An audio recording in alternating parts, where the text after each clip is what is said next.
Hi, how's it going? This is Resident of Colin. I'm here to review Halloween 5, The Revenge of Michael Myers. Yep, you're getting two videos today because I didn't do nothing yesterday.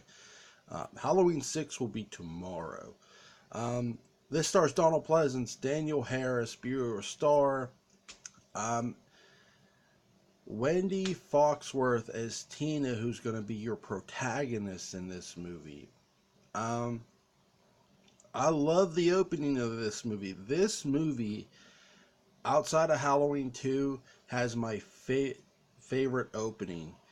I love the Halloween 5 pumpkin, Michael Myers stabbing the pumpkin. I love the hell out of this opening. It has one of the better openings of a Halloween movie that no one talks about.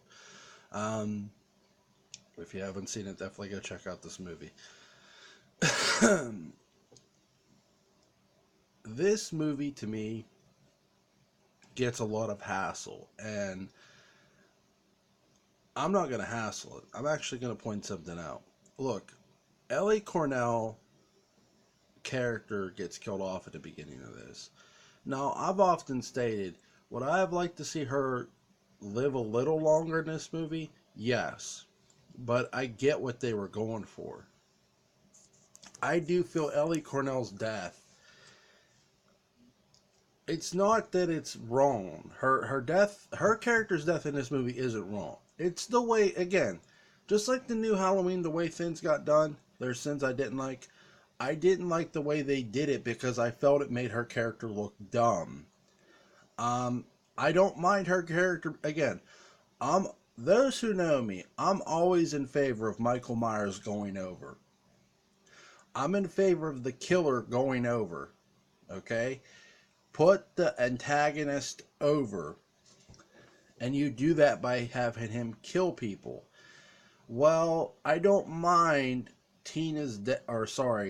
Rachel's death. I don't mind Ellie Cornell's character's death. I mind the way it was done. I felt it was too obvious. That's where this movie gets a points deduction. The rest of it, I don't seem to mind. The beginning of this movie, I love the beginning of this movie, how Michael sits up, he's without the mask, he puts on the mask like nothing's going on, and he kills the guy who basically saved his life. Yeah, how's that for fucking gratitude, man? Let me tell you. There is none. um, just craziness. Really, it really is. Um,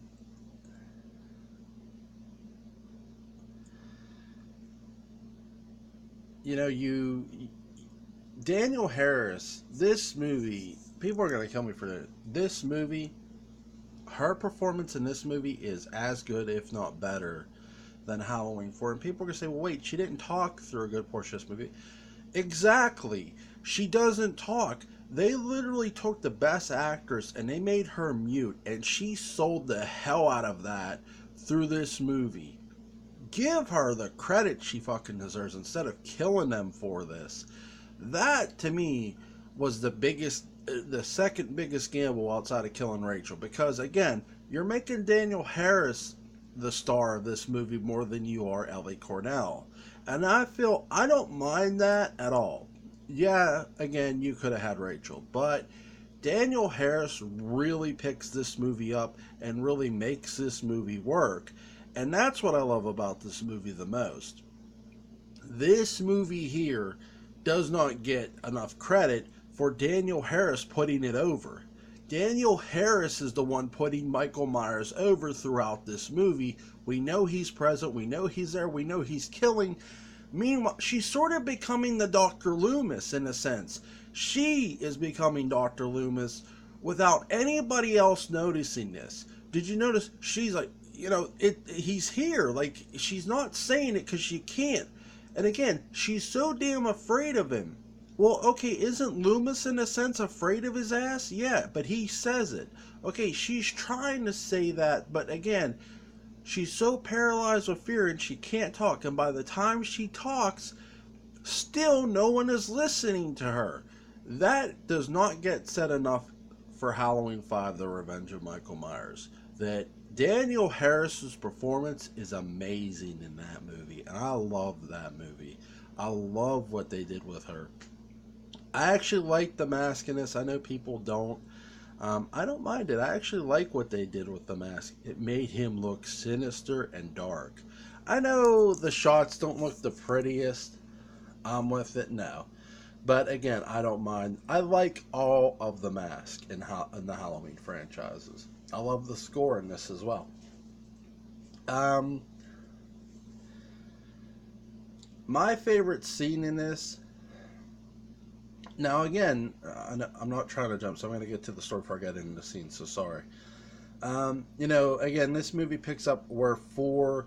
It shows a flashback of four, and instead of getting the Jamie standpoint where you see Jamie at the top of the steps, you get what happened to Michael Myers. And I think that was so key of this movie that if we're going to pick up from four, we need to explain what happened to Michael. This is something they couldn't even do in H2O, okay? They couldn't explain where Michael Myers was for 20 years. In 5, at least they explained where the hell he went. Alright? I gotta give them huge points for that. I'm gonna get to my takeaways too, don't worry.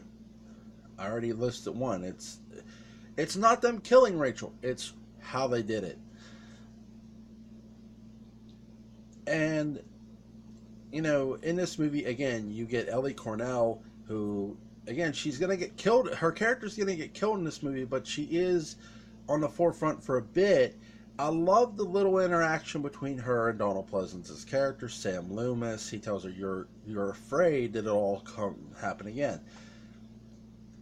I feel that line right there is where I go, okay, yeah, she is scared, and you can see that in her character, and it's like, so she should be more aware that Michael Myers might come back, and I feel that that's where the disappointing is in the kill. It is shocking that they kill her. To me, this kill scene, this kill is, if it were been done better, it is shocking. It's as shocking as them killing off Drew Barrymore at the beginning of Scream, for me. That's my opinion of this. And then we get, I think the cops were very quirky, but again, this movie's very dark. So, and I get why they were trying to add the quirkiness. It sort of reminded me of like the two, like you get the idiot characters from Power Rangers. It reminded me of those two. Which I didn't really mind the cops. They got killed off anyway. They got what they deserved. My favorite scene is the barn. I love the Man in Black. I love the introduction of the Man in Black. We don't know who he is, and I'm going to tell you who I thought he was. I know it gets revealed as when in Halloween 6, which I'm going to do tomorrow. To me, Halloween 5, the Revenge of Michael Myers, the introduction of the Man in Black, coming off the bus, sort of kicking the dog to the side a little bit. We see him at the house. Loomis doesn't know he's there. I love that. And again, we're asking, who is this guy? Who is this guy? What the fuck does he want? Who does he want? What's he here for? That whole movie, to me, right there, I feel that's where this movie made up from. That's why it's going to get the rating it gets. And if you don't like the rating, that's fine. Look, you can have your own rating. Look, don't go by my rating, obviously. Do your own rating. Do your own reviews. I love listening to other reviews. The house, the Myers house, did I like the way it looked? I like the inside, not the outside. Does that make sense? Like, I don't like how it looked on the outside, but I liked how they did the inside of it. If that makes any sense. I don't like the castle look, but I like how they did the inside shots. The laundry chute, the inside of the house. The inside of the house more looked creepy than the outside of the house. Yeah, the outside had a creepy feel. It looked like it was in the middle of nowhere. I think that was the biggest issue of the house in Halloween 5. I wish we would have got more Burr Star in this movie. We don't get a lot of him. We do get some of him. Donald Pleasance is always good in any Halloween you watch him, and that includes Halloween 5. Trying to get to the end. The end of this movie, again, we get another cliffhanger. We get the Man in Black, after it's all said and done, that house sequence where Jamie's in the laundry chute, Loomis shoots him with tranquilizer darts and beats him with a 2x4. Man, there's a lot of kills in this movie, too. It doesn't look it, but you go watch the barn sequence, which I love. I'm going to get back to here in a second. There's a good bit of kills in this. The jail sequence, you have the Man in Black, Jamie's in the car, they go back, the officer goes back in because he hears an explosion and gunfire. The Man in Black is creepy as fuck, and I thought this was the devil coming for Michael's wayward soul. Laugh all you want, that's what I thought. The barn sequence, I love. To me, where Tina shines the most is from the barn on. When she goes in the barn and finds her friends dead, I love those shots done in the barn, and I love what they did with the car. To me, a lot of my favorite scenes are in this movie are at the Tower Farm. Exactly at the Tower Farm, where they did the barn, they did the car. A first-person view of the where he's driving the car, I thought was so fucking awesome, and I still love it. I love that shot. Tina sacrifices herself for Jamie. She does end up looking like a hero in this, but she dies. I'm presuming she dies. She does. So, sorry guys, I got caught up.